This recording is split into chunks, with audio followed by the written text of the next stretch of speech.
Shoutout kay Joey. Yung nakabit ng aso.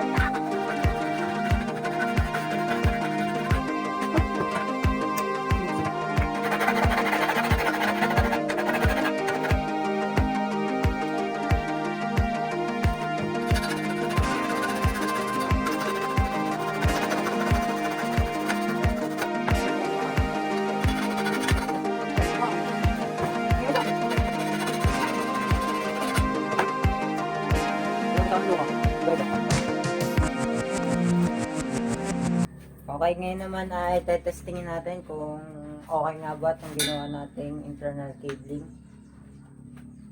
So, ito yung aking pan-testing na cable. Karasawa to. Karasahan, ito na yung pinakamura tapos pinakamagandang brake cable na may housing.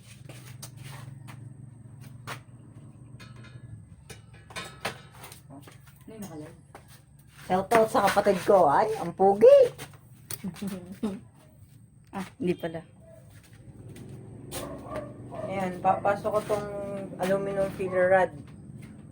Ito yung ginagamit ko sa paghihinang ng mga crack ng aluminum.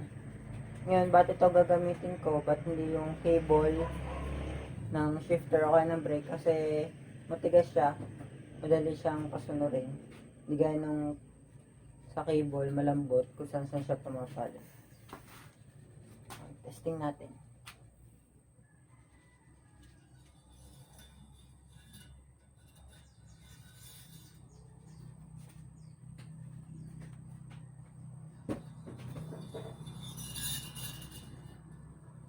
Oh, lumagpas. Yun. Thumbs. Madali siya. Pag cable na. Sa cable naman, ipapasok naman natin ito ngayon.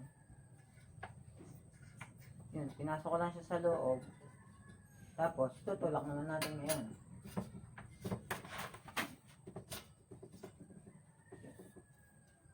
Ganun lang kadali. Very easy. Sabi ng mami. Sa tabi. Okay na.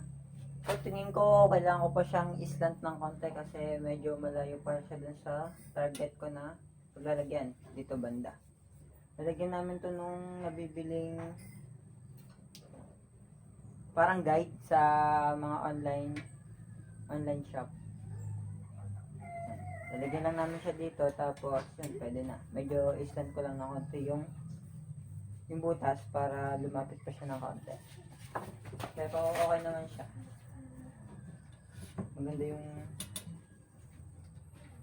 clearance niya dito sa harap. Hindi siya masyadong sasabit dito sa head tube pag napinturahan na natin. Okay? Yung iba, hindi ko na ipakikita, masyadong hahaba video. So, yun lang. Hanggang sa susunod.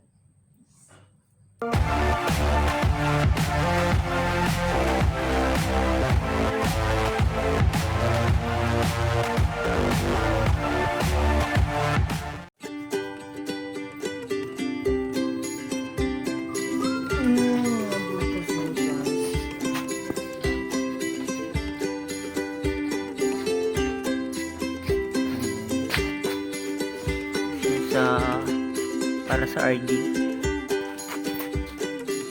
Okay, alright.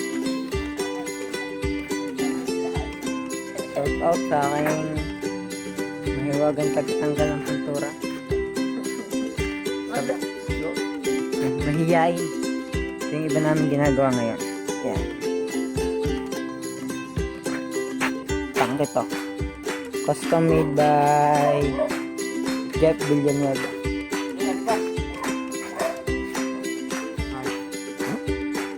What's up? Hello vlogs.